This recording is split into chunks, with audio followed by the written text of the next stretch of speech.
Muy bien, Lili. Muy bien.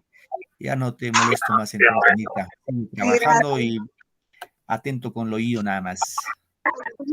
Sí, profesor. Bien. Eric Humberto. ¿Qué tal, profesor? Buen día, un gusto en saludarte. Hola, Eric. Sí me acuerdo de ti, Eric. Muy bien, Eric. Lorelis de Los Ángeles. Buenos días, profesor, y buenos días a todos. Un gusto. Muy bien, buen día, buen día. ¿Cómo estás? Lázaro Gema. Profesor, buenos días. Hola, hijita, ¿pronuncié bien tu nombre? ¿Es Genma o Genma. Einma? Sí, profesor, sí. Ah, ok, gracias, bien, gracias. Muy bien. Profesor, buenos días con todos. Hola, Juanita, buenos días. Buenos días, queridos chicos. Bienvenidos al curso de comunicación. Vamos a empezar nuestra clase. Entonces, en primer orden, voy a presentar mi pantalla, ¿ya? Por favor.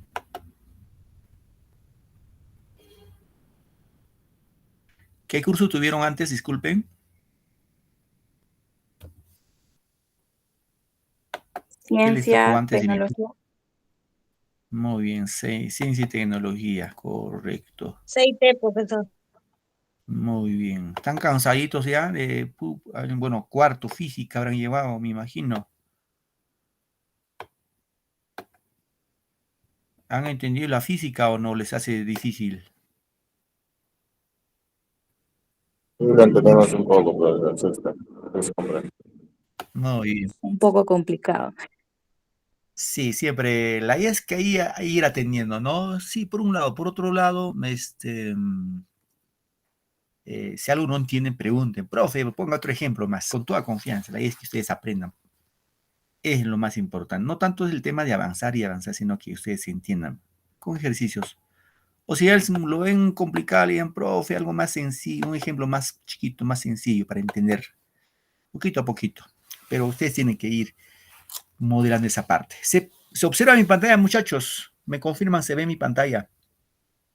Sí, sí. Muy bien, gracias. Sí se ve, profesor, sí se ve. Correcto. Este tema hemos platicado. Bueno, a ver, recuerden qué tema platicamos la clase pasada. ¿Qué tal memoria tienen? De los incas, ¿Recuerdan que... de la Muy bien. literatura incaica. Muy bien, gracias. Correcto, literatura incaica. La memoria es, aunque no creamos, la memoria es importante para estudiar, es importante. No será todo, porque debemos tener una situación más crítica, más reflexiva, más analítica, pero también la memoria ayuda, ¿no? Ayuda. Muy bien, queridos chicos, entonces vamos a platicar el día de hoy de la literatura de la conquista. Hemos hecho la clase pasada de la literatura incaica, ahora vamos a la conquista. Pregunto de entradita, ¿en qué año nos conquistaron los españoles? A ver, ahí aplicamos memoria. ¿En qué año nos conquistaron nuestros amigos y hermanos españoles? ¿Alguien recuerda?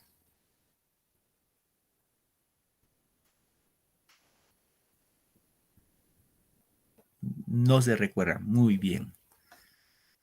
A ver, un poco, queridos alumnos, tenemos que llevar a la par. El tema de la literatura no va solo, no va aislado, siempre se va a ubicar dentro de un enfoque histórico, cultural. Y en ese ángulo vamos a tocar algunos elementos de historia, ¿no? Entonces no hace, profe, ¿es literatura o es historia? Pues ambos. Un poco de historia, porque está ligado a la literatura. La historia, nuestra historia peruana, no solo en peruana, sino mundial, la historia peruana, mundial, siempre está ligado a la literatura. Es decir, por ejemplo, en estos tiempos actuales en la que vivimos, podemos vincular a la etapa que estamos viviendo ahora con corrupción, etcétera, etcétera, y vincularlo eso a nuestra literatura. Claro que sí, se va a vincular a la literatura. Eso es así. Entonces, cuando hablamos de la literatura de conquista, queridos muchachos, chicas, chicos, se inicia, bueno, en este caso, esta literatura en 1532, ¿ya? 1532. Es el año en que llegan los españoles al Perú, al Tahuantinsuyo, y finaliza en 1542. O sea, en 10 años los españoles nos conquistaron. Así, en 10 añitos, nos conquistaron. Nos hicieron su presa. Bien, entonces en estos 10 años de conquista, obviamente vamos a encontrar la literatura inmersa en esa conquista, ¿sí? Va a estar inmersa en la conquista.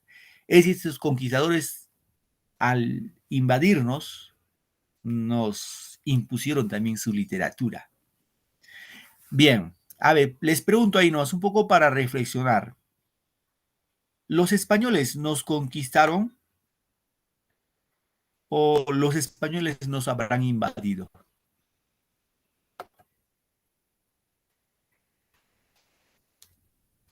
¿Qué dicen? ¿Qué piensan, muchachos? Los Para mí, españoles nos conquistaron. profesor, personalmente, los españoles nos invadieron porque nosotros estábamos tranquilos aquí con nuestra Correcto. cultura, nuestro propio idioma, nuestras propias costumbres, y llegan ellos y ahí no, pues. Muy bien, correcto. A ver, un momentito, hijita. Dime ¿me das tu apellido, por favor? Dime, Soy Ramírez Caracas. Ramírez, ¿tu otro apellido? Caracas. ¿Tu nombre? Lorelis Geraldine de Los Ángeles. Muy bien, gracias por tu participación. ¿Alguna otra participación? Vuestra compañera dijo que los españoles no nos conquistaron, sino nos invadieron. ¿Qué dicen al respecto? ¿Están de acuerdo con vuestra compañera o tienen otra posición? Opinemos, muchachos, no tengan temor. Sus argumentos, sus ideas, viértanlo, porque recorremos que literatura hay que tomar la literatura desde un enfoque crítico. ¿Alguien quiere participar?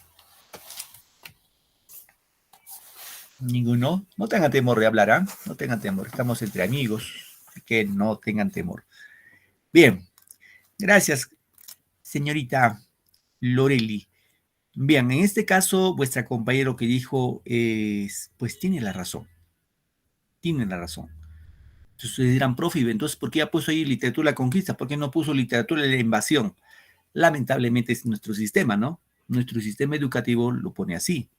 Y nosotros tenemos que respetar, porque si yo les pongo literatura de la invasión y qué tal en un examen te viene con nombre de conquista, va a decir, pues esa conquista yo nunca he hecho invasión. Entonces ahí vamos a tocar piso, ¿no? Entonces respetemos lo que dice la formalidad de cómo lo establecen los historiadores, los críticos, etcétera, pero tengamos un enfoque crítico. Como le decía, o como decía también vuestra compañera, en este caso los españoles no nos conquistaron, nos invadieron. Y cuando nos invadieron, nos impusieron, acá dice, ¿no? Imponen una nueva orientación a la vida, obstruyendo el desarrollo normal de nuestra cultura. La lengua oficial ahora es el español y la literatura española encuentra un eco en nuestro territorio. Es decir, cuando un país invade a otro, siempre va a imponer dos cosas. Siempre se ha dado así. Impone su idioma e impone su religión. Los españoles al invadirnos nos impusieron el idioma, que es el español, la cual hemos y hablamos, lo usamos, y la religión que nos impusieron los españoles fue la católica, porque los incas no sabían pues del catolicismo, del cristianismo, nada de eso, ¿no? Los incas tenían sus propias deidades que hemos visto la clase pasada. Y serán, profe, ¿por qué no fue conquista? Porque los españoles no nos conquistaron, pues, muchachos. Ya saben ustedes, por ejemplo, cuando un caballero conquista a una dama, por ejemplo, ¿no? Juan conquista a Rosita. Entonces, Rosita le dirá, bueno, yo ya está bien, tú me fastidias. Juan le dirá, sí, estoy enamorada de ti, etcétera, etcétera, ¿no? Y Juanita le dirá, bueno, muy bien, vamos a ser enamorados, pero con estas condiciones. Una condición es que no me saques de noche, porque es peligroso. por ejemplo. Es un acuerdo entre ambas personas. La conquista es un acuerdo. Pero en este caso los españoles no llegaron a un acuerdo con los incas. No hubo ningún acuerdo. Ellos simplemente impusieron. ¿Sí? Entonces ahí la forma correcta sería los españoles nos invadieron. ¿Ya? Muy bien. Pregunta de su módulo. Los que están ahí con su módulo, atentos. Esta de acá. Dice, las manifestaciones literarias más frecuentes en la conquista fueron estos tres. Las coplas, los romances y sobre todo las crónicas. Ahora, cuando hablamos de las coplas es la primera manifestación. ¿Ya? La primera manifestación cuando llegan los españoles son las coplas. Pero la que más, digámoslo, se desarrolló y son las más importantes son las crónicas. Respuesta, profe, coplas y crónicas, ahí para marcar en su módulo. Coplas y crónicas. La primera manifestación con la llegada de los españoles fueron las coplas y en la que se va a vislumbrar, digámoslo, la literatura plenamente, en este caso, como fue la conquista, son las crónicas. Chicos? Muy bien, seguimos. En el contexto histórico, ya hemos indicado que esa literatura se inició en 1532. Eso no hay que olvidarnos, por favor, parte de nuestra cultura general. Con la destrucción de la organización incaica, la cruzada religiosa, la imposición de la lengua española, ¿no? Luego se da pues la guerra civil entre los propios conquistadores españoles y termina en 1556. Bien, ya saben ustedes, ¿no? Este mapa lo he puesto para ver un poco un enfoque más histórico, ¿no? Ya saben que este es España, esto de acá, este es España. Este es el pueblo español, Portugal está por acá, Italia está por acá, Italia, Francia por esta partecita. Y ven que saca aquí, esa partecita es la India. La India. Dirán, profe, ¿por qué India? ¿Por qué tiene que ver India acá? ¿Qué cosa tiene que ver la India acá? Es que tiene algo que ver acá, ¿no? ¿Qué cosa, profe? Es que antes de cuando Colón descubrió América, saben ustedes que Colón nunca, él pensó que había llegado a la India. Colón dijo que había llegado a la India. Colón nunca supo que había descubierto un nuevo continente. ¿Y por qué se da esa situación? Ya saben ustedes por temas de historia, ¿no? ¿Qué pasaba? En la parte sur de acá, en esa partecita, esta parte, todo lo que estoy subrayando, entre los siglos más o menos, seguramente 14, 15, estaban dominados por los musulmanes, los árabes. Y hay un momento dado que los musulmanes toman por asalto el mar Mediterráneo, esto de acá, este es el mar Mediterráneo. Toman por asalto los musulmanes y no permite que ningún barco de los españoles, portugueses, italianos transite por este mar Mediterráneo. ¿Debido a qué? Porque estos españoles, portugueses, italianos llevaban su mercancía por el mar Mediterráneo, llegaban a esta parte y aquí ya trasladaban más cerca hasta la India. Eran comercio. Entonces ya saben, como no había pase, pues los españoles, italianos, portugueses preocupados buscan nueva ruta. Y esa ruta es, ya saben, de Colón, es que sale de acá y va a llegar pues, ¿a dónde? A Centroamérica. Y Colón se murió pensando que había descubierto a la India. Y llevó a unos nativos, dijo, acá están los indios. Y no eran indios, eran americanos. Y ahí nos quedamos con el apelativo de indios, ¿no? A nosotros nos dicen muchas veces indio, nosotros no tenemos nada de indio. Nosotros somos americanos, pero indio, nadie es indio acá, nadie es de la India.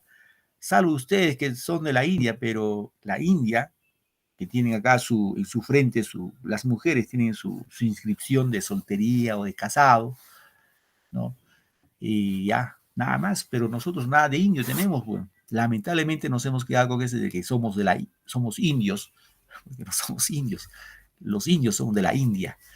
Ya chicos, entonces ya saben, entonces ahí se dio el descubrimiento de América, los españoles, porque a Colón, que es italiano, lo financió la corona española y pues los españoles se ubicaron acá en Panamá. Ya, aquí se ubicaron los españoles pensando que esto era la India, pensando que era la India, y no era la India, era América. Muy bien. Acá, ¿no? Acá nos ubicamos en Panamá. Es decir, los españoles se ubicaron acá en Panamá, un grupo se fue al norte a conquistar a los aztecas, en este caso Hernán Cortés, y otro grupo vino hacia el sur, en este caso encabezado por Pizarro, ¿sí? Al norte y al sur. Ahora ya sabemos de que las embarcaciones de los incas se dice que llegaban llevando sus productos hasta Panamá, intercambiaban y regresaban los incas, ¿no? Y ahí habían escuchado estos españoles, estando en Panamá, de que en el sur había un país muy rico en oro y plata. Así que ahí se formaron los tres socios, por no decir sucios, de la conquista, que fue encabezado por Pizarro, ¿no? Pizarro. ¿Cómo se llamó su socio de Pizarro, chicos? A ver, ayúdenme.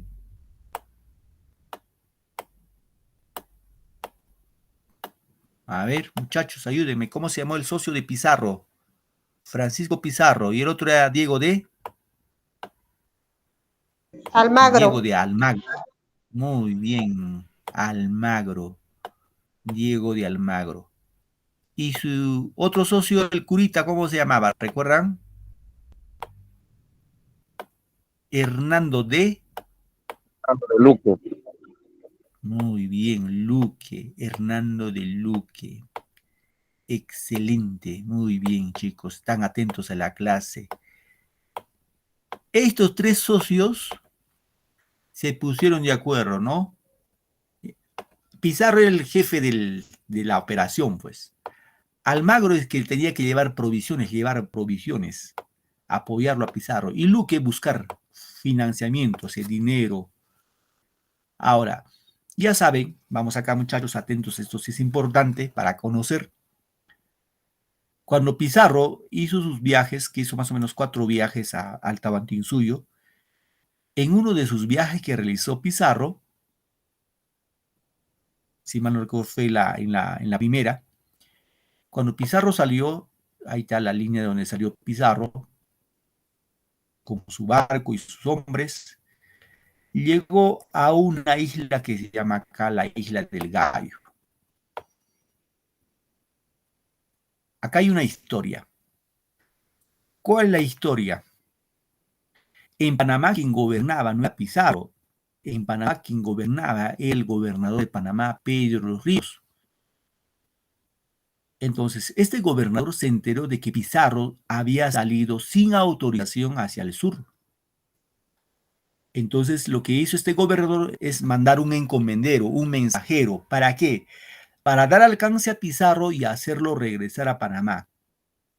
Y cuando este encomendero fue tras Pizarro, le dio alcance en esta isla, en la Isla del Gallo, ¿no? Ahí le dio alcance. Y seguramente Pizarro se dice que más o menos iban entre 180 o 210 hombres, ¿no? Venían hacia nuestro país, hacia los incas. Este encomendero le dio el mensaje y lo que hizo Pizarro fue la siguiente: sacó su espada, seguramente acá en las riberas del mar de la Isla del Gallo, o la misma Isla del Gallo, sacó su espada sobre la arena, hizo una línea perpendicular así, se puso delante de sus soldados y les dijo a sus hombres: los que quieren ser ricos pasen a este lado de la línea. Y pasaron 13 soldaditos, por eso se llama las 13 Islas del Gallo. 13 soldados. Los demás soldados regresaron con el encomendero a Panamá. Ahora, uno de los soldados que se quedó acá, chicos, uno de los soldados que se quedó, escribió la primera copla que hemos visto acá, ¿no? Escribió la primera copla, acá, la primera copla. Es la primera copla que encontramos en tierras americanas, escrito por los españoles.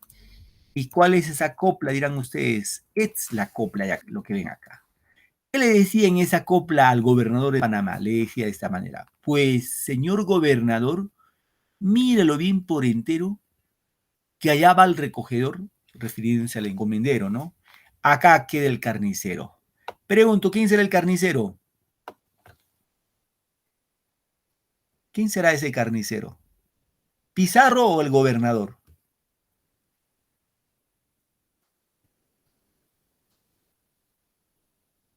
¿El gobernador? ¿Qué dicen? ¿Qué dicen los demás? Pizarro, profesor. Claro que sí, era Pizarro. Pizarro, Porque, profesor. claro, muy bien. ¿Por qué? ¿Por qué, profe? Porque reitero, esta copla le escribió de los 13 que se quedaron al lado de Pizarro, uno de sus soldados escribió esta copla y se lo envió a ese mensajero, a ese comendador, para que le entregara al gobernador de Panamá. Y decía, pues en esa copla decía, pues señor gobernador, a Pedro Los Ríos que está en Panamá, mire el bien por entero, que allá va el recogedor y acá queda el carnicero, refiriéndose a Pizarro. Muy bien. A ver, vamos acá nomás. Pregunto, queridos chicos. Acá está, si ustedes ven. Luego regresó, obviamente su amigo Almagro le mandó más hombres y seguía su ruta hacia el sur, ¿no? Acá está Tumbes, ¿ya? Pregunto, queridos alumnos, ¿a qué parte del Perú creen que llegó Pizarro por primera vez? ¿A qué parte del Perú creen que llegó Pizarro o los españoles por primera vez? ¿A qué parte del Perú? Hola, no escuché. ¿A la costa? ¿Qué parte de la costa crees, a ver, hijita? Piura. Ya, muy bien. Correcto. Piura. Muy bien, llegó a Piura. Piura está más abajito de Tumbes, ¿no? De que está Tumbes, Piura está allá por acá, ¿no? Acá El hay un sur de Tumbes. sí, al sur de Tumbes. Muy bien, gracias. Al sur de Tumbes. A ver, ¿quién es algún estudiante de Piura? ¿Alguien es de Piura en clase, por favor? ¿Nadie es de Piura? Estoy cerca, Piura, Trujillo. Ok, muy bien. En Piura, chicos, hay un río que se llama el río Virú. Escuchen la historia, esas historias que debemos saber como buenos peruanos si estamos en el mes patrio. El río Virú. ¿Qué pasó en el río Virú, profe? Se dice que Pizarro venía así bien pegadito entre el mar y la playa y seguramente dice que observó entre el río Virú y el mar había un inca que estaba cazando peces en la misma fuente, en la desembocadura del río y llegaba al mar, ahí estaba un inca cazando peces. Entonces, cuando Pizarro vio eso, quiso preguntarlo a ese inca, preguntarle en qué lugar estaba. Entonces, ¿qué hizo? Pizarro mandó a sus dos mejores nadadores,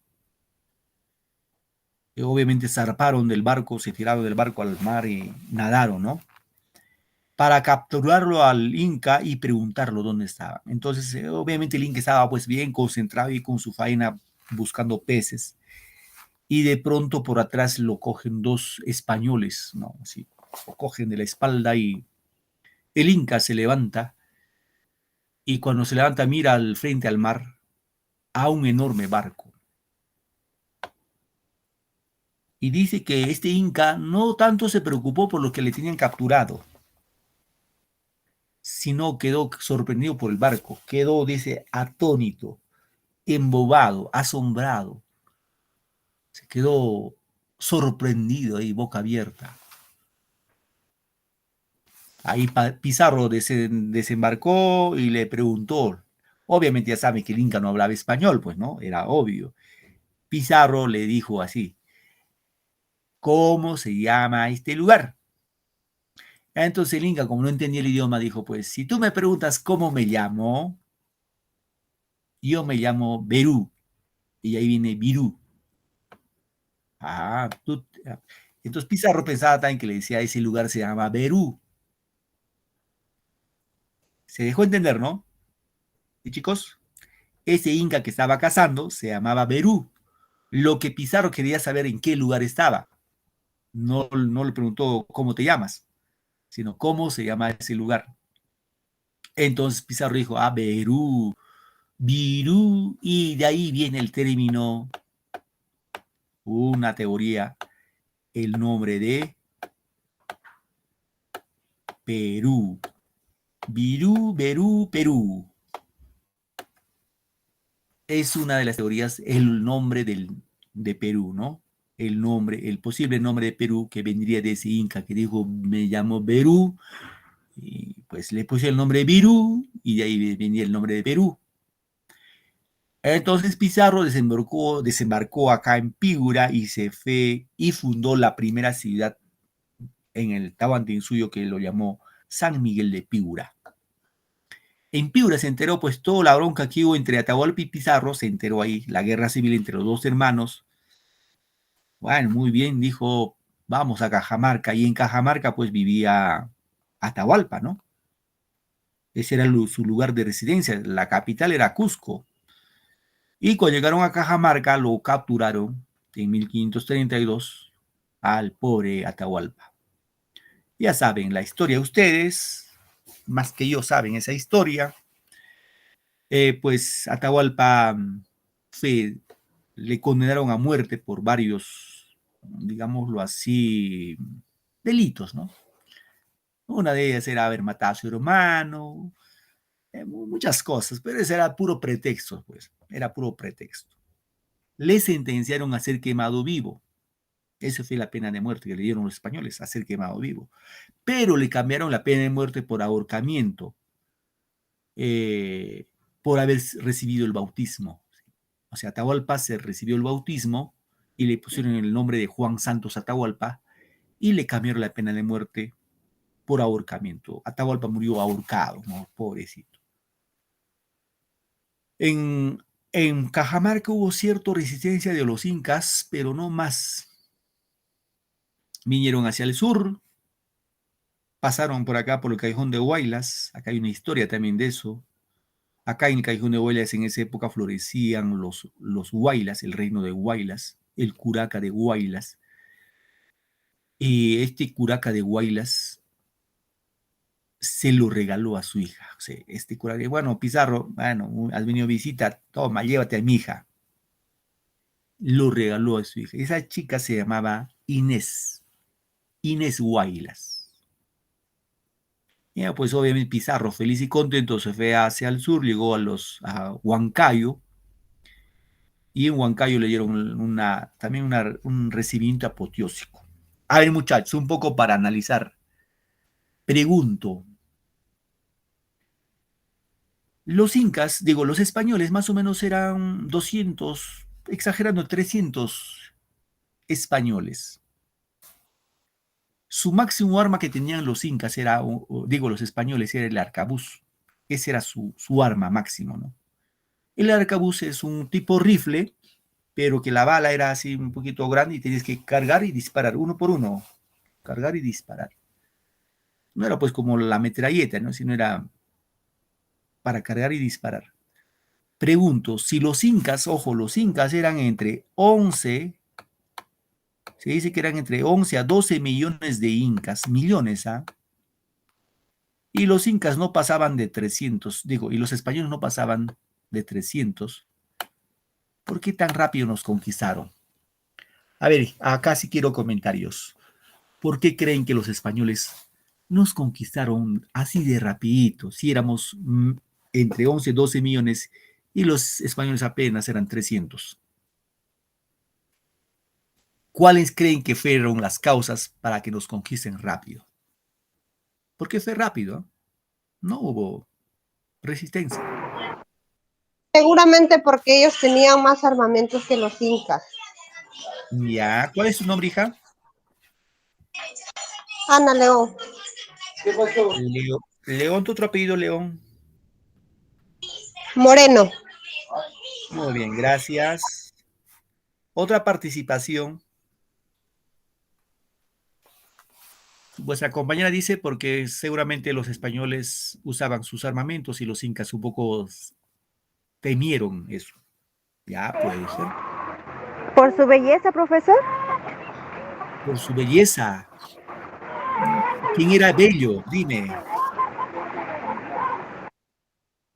A ver, voy a reiterar la pregunta, ya chicos, voy a repetir la pregunta. La pregunta era, Si los incas éramos, bueno, me considero inca, descendiente de inca también, si los incas eran entre 11 y 12 millones y los españoles apenas eran 300, ¿por qué, si nosotros éramos más, por qué tan rápido nos conquistaron? ¿Por qué nos conquistaron? ¿Cuál fue la causa que nos conquistaron así de rápido?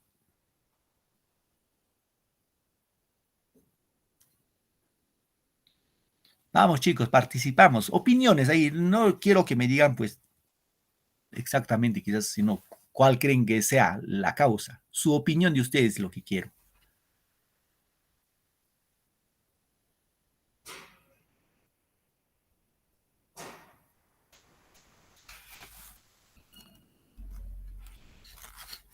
¿Ya tienen hambre ya? Ya, profe, ya tengo hambre, ya no estoy para pensar. ¿Nadie quiere participar? ¿No quiere hacer sus puntitos? Bien, voy explicando ya. Voy explicando. Una de las causas fue la siguiente. Hubo varias causas. Una de las causas fue la siguiente. Ya saben ustedes que el Tahuantinsuyo, el incanato, estaba dividido, ¿no? Estaba dividido. ¿Por qué, profe? Porque hubo una guerra civil entre Huáscar y Atahualpa. Es decir, los que seguían seguramente, los que siguieron por un lado a Atahualpa y por otro lado los que siguieron a Huáscar.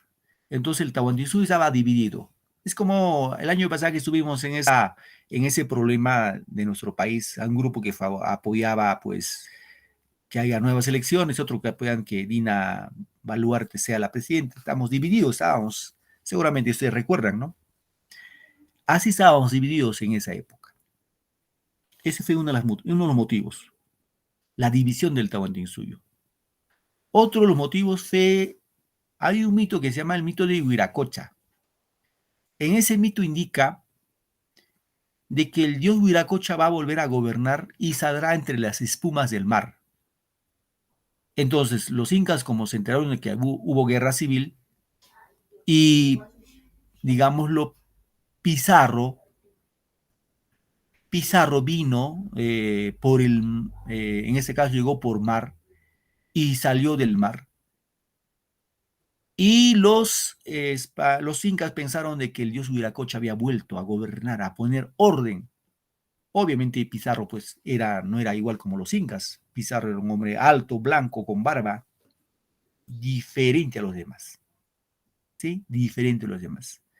Entonces, muchos pensaron de que Pizarro era un dios, el dios Huiracocha. Eso fue otro motivo.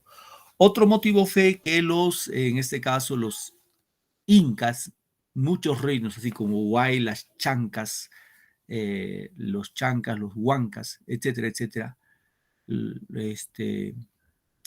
querían independizarse de los incas y esperaron ese momento que llegaban los españoles y dijeron, buen momento para independizarnos de los incas, no queremos nada con los incas. Y se sumaron a favor de los incas, ¿no? Bueno, luego llegaron hasta Cusco. En Cusco, queridos muchachos, pasó algo. Cuando llegaron a Cusco se dividieron, digámoslo, vamos a poner acá ya, este es el Tahuantinsuyo más o menos, esto era el Tahuantinsuyo así, el mapa del Tahuantinsuyo, no el mapa del Perú actual, no, el Tahuantinsuyo era más o menos así, hasta el río Maule, Chile. Cusco estaba por acá, han aproximado. Entonces, ¿qué hicieron estos españoles? Los dos socios se repartieron el Tahuantinsuyo. Así, en esta forma. Para el norte, para Pizarro, y para el sur, para Almagro. ¿Qué pasó? Cuando se repartieron de esa manera, Almagro se fue al sur, se llegó hasta Chile, hasta los araucanos, y no encontró nada de oro. No encontró oro. Regresó a Cusco, le dijo a su compadre Pizarro, vamos a repartir nuevamente porque al sur no hay oro. Y Pizarro vivo dijo, pues no, acuerdo es el acuerdo. Si no hay oro, es tu problema, es tu tema. Y hubo una guerra civil entre ellos. Ya saben ustedes que Pizarro le dio muerte a su socio Almagro, al pobre Seguito Almagro. le dio muerte. Y de Cusco Pizarro vino, pues se fue a Lima, fundó la ciudad de Lima, la ciudad de los virreyes, y el hijo de Almagro, llamado Almagro el Mozo, fue a buscar a Pizarro y le dio muerte al pobre Pizarro acá en Lima.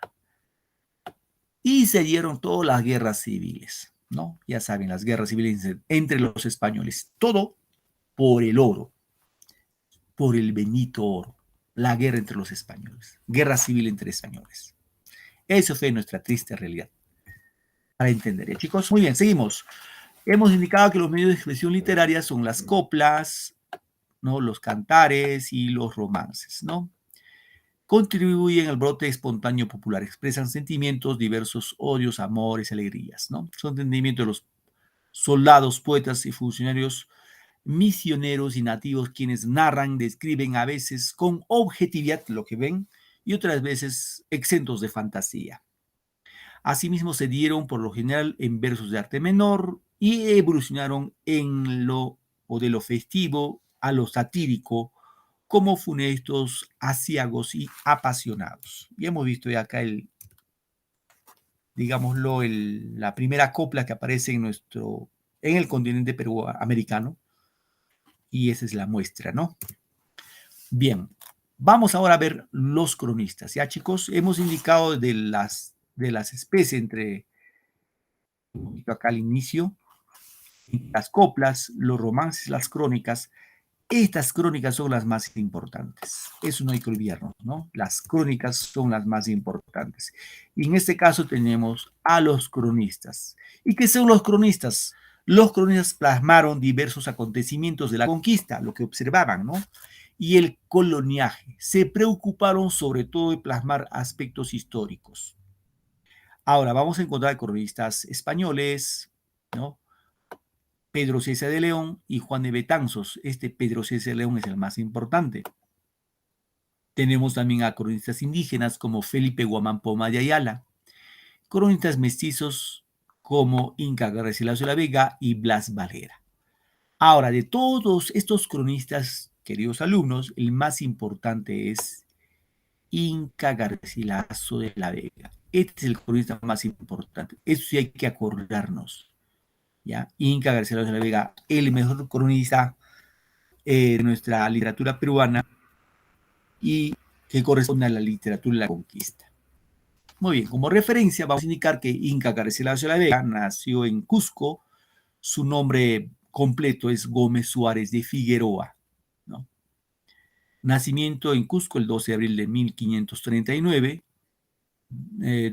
defunción el año que murió el 23 de abril de 1606 en España. Su ocupación es escritor e historiador. Muy bien. Un poco para entender, ¿ya? Su madre de este Inca Garcilaso de la Vega fue una ñusta incaica. Su nombre fue Isabel Chimpuocllo. Es una cusqueña, ¿no? Ahora, esta mujer cusqueña va a vincularse sentimentalmente con un capitán español, en este caso Sebastián Garcilaso de la Vega, ¿no? Fruto de este amor entre la princesa Isabel Chimpuocllo y Sebastián Garcilaso de la Vega van a ser el Inca Garcilaso de la Vega.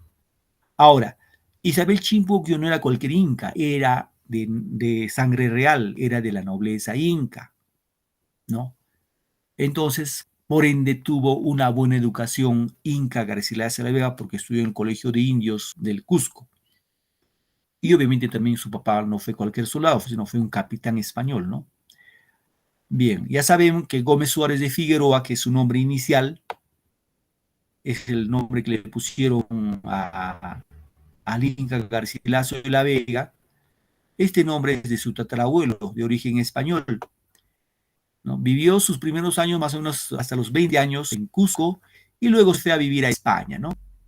Su padre se casó con Luisa Martel de los Ríos y su madre se casó con Juan de Pedroche.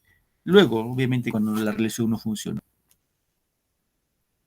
Ahora, Inca Garcilaso de la Vega, sí, queridos chicos, es uno de los escritores que estuvo de acuerdo con la conquista española. Él estuvo de acuerdo. Él no dijo, pues estuvo mal que los españoles nos conquistaran. Es más, se fue, hemos dicho acá, a los 20 años a España a reclamar la herencia de su papá. Obviamente no los medios hermanos del Inca Garcilaso de la Vega no le dieron ni un centavo, pero igual se quedó en España escribiendo sus obras. ¿Qué obras escribió el Inca Garcilaso de la Vega? Una de las obras es La Florida del Inca, Los Comentarios Reales de los Incas. Esta es la obra más importante, Los Comentarios Reales de los Incas, que tiene dos partes. La primera parte, ¿no? Y la segunda parte que lleva por título Historia General del Perú. También tenemos la obra Diálogos de Amor y la genealogía de Garci Pérez de Vargas. Entonces, reitero, la obra más importante del Inca Garcilaso de la Vega son los Comentarios Reales de los Incas. Y estos Comentarios Reales de los Incas tienen dos partes. La primera parte, publicada en Lisboa, capital de Portugal, en 1609, ¿no? En la cual hace una descripción geográfica de la fauna, flora, costumbres del antiguo Perú, el origen de los incas, su religión, su organización social, política, su gobierno de paz y guerra, hasta la llegada de los españoles. Y en este caso busca corregir a los cronistas y proyecta su personalidad como un autor competente, manifestando su dominio del quechua y su doble origen inca y español. Es en la primera parte, ¿no? Y en la segunda parte, titulada Historia General del Perú, se publicó en Córdoba, España, en 1617. Ahora, ustedes eran profe, pero no es que el Inca Garcilaso de la Vega murió en 1616. Claro, muere en 1616. Pero esa segunda parte de su obra se publica en 1617. Y esos se llaman obras póstumas. La obra póstuma es cuando se publica después de su muerte. Es decir, la segunda parte de los Comentarios Reales de los Incas se publicó un año después de su muerte. ¿De qué trata la segunda parte? Básicamente trata de la conquista del imperio de los Incas y las guerras civiles entre los conquistadores. Aquí vamos a encontrar la motivación psicológica de Garcilaso, que radica en la intención de reivindicar la figura de su padre, calumniado ante los personeros de la corona durante las guerras civiles entre los conquistadores. Entonces, hay que entender, queridos chicos, la primera parte de los Comentarios Reales trata básicamente cómo fue el Tahuantinsuyo, cómo fue el incanato. Es decir, la primera parte básicamente nos habla antes de la llegada de los españoles, mientras que la segunda parte narra después de la llegada de los españoles, ¿sí? Después de la llegada de los españoles. ¿Está claro, chicos? ¿Alguna pregunta? ¿Alguna pregunta aquí? Hola, muchachos, ¿están ahí o me han abandonado?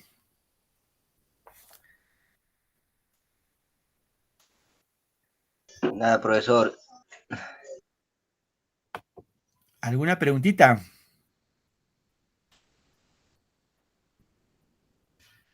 ¿Ninguna pregunta? Ninguna, profesor. Correcto.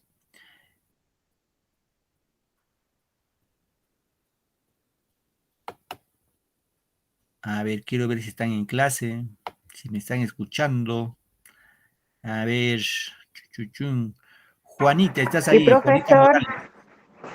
Hola, Genma. Dime, Genma. Te escucho, hija. Sí le escucho, profesor, sí entendí. Muy bien. Correcto, Genma, gracias. Juanita Morales, ¿estás por ahí? Sí, profesor, sí le estoy escuchando. ¿Alguna pregunta, hijita? No, profesor, todo claro. Muy bien. Tatiana García, ¿estás allí? ¿Me estás escuchando? Sí, profesor, lo entendí. Muy bien. A ver, para culminar nuestra clase voy a contarles una historia, ¿ya? Pero quiero que me presten atención y vamos a sacar algo valioso de esta crónica, porque es una crónica del Inca Garcilaso de la Vega. A ver, les pregunto un poco para reflexionar. En la época de los incas, ¿cómo creen que las mujeres daban a luz? ¿Quién les atendía en el parto? A ver, ¿había centros de salud así? Habían curanderos, médicos. A ver, ¿cómo lo ven ustedes, No, chicos? profesor, no había, No, había las profesor, no señoras había. que parteras. Habían la manera de parteras, ¿no? Ya. ¿Alguien más iba a participar? Dinos, hijita o hijito. No, profesor, no había centro de salud, había parteras. Ajá, muy Les atendían bien, en su propia casa. muy bien, correcto. Gracias. ¿Alguien más que quiere participar?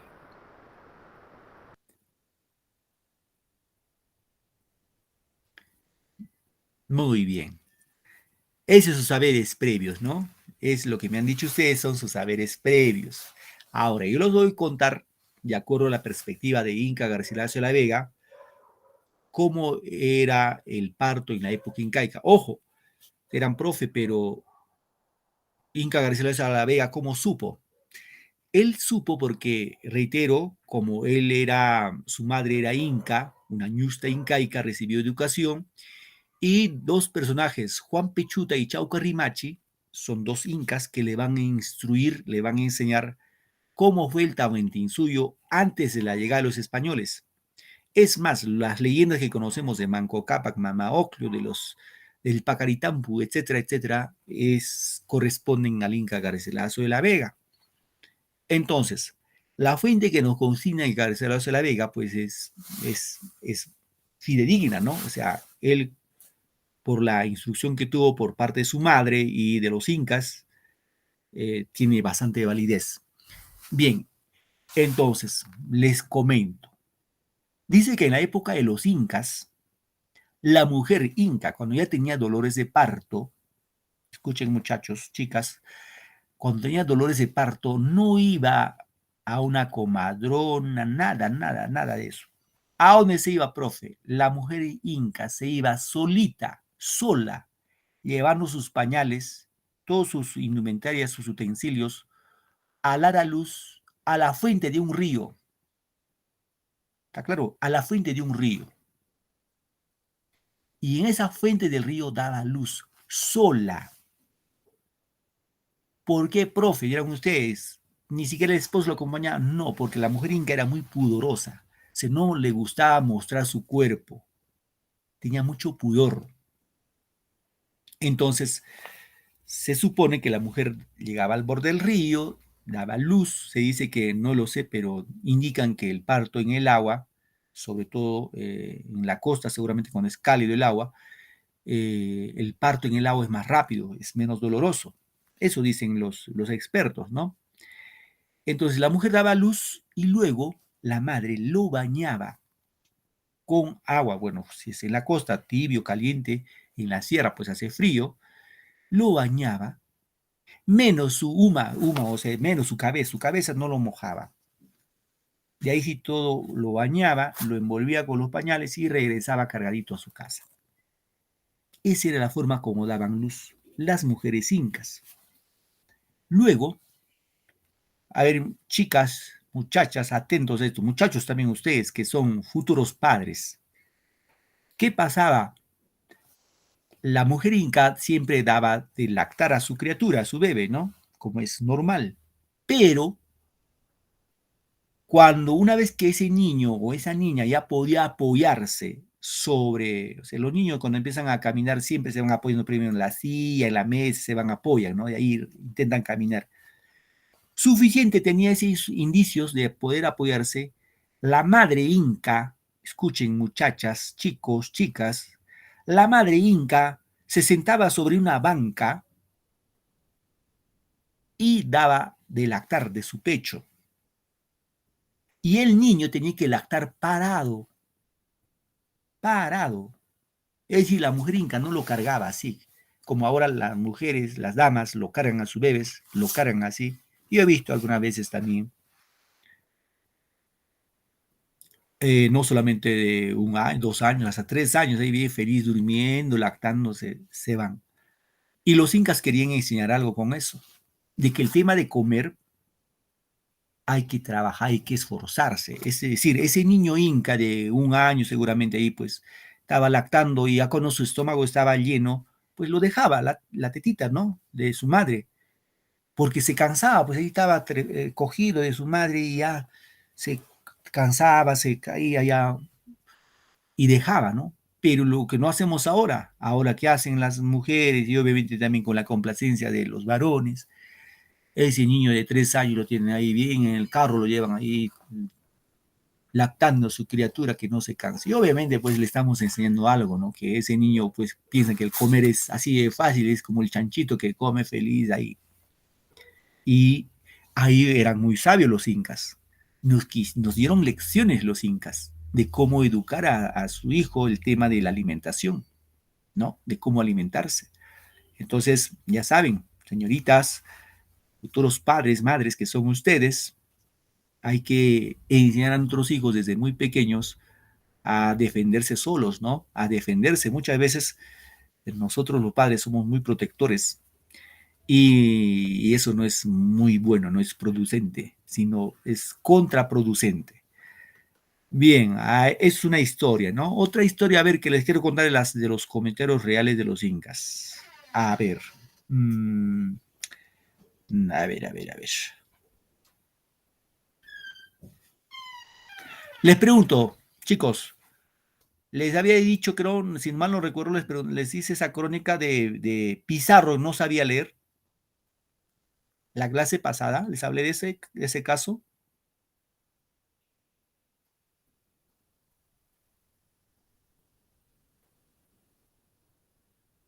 Hola, chicos. Se quedaron dormidos y ahora sí, de verdad. Sí, profesor. Y les hablé, ¿no? De esa crónica. Bien. No sabía. Entonces, sí, ¿sabían o no sabían? A ver. O si no, les repito la historia quizás. Sí, profesor, para escucharlo.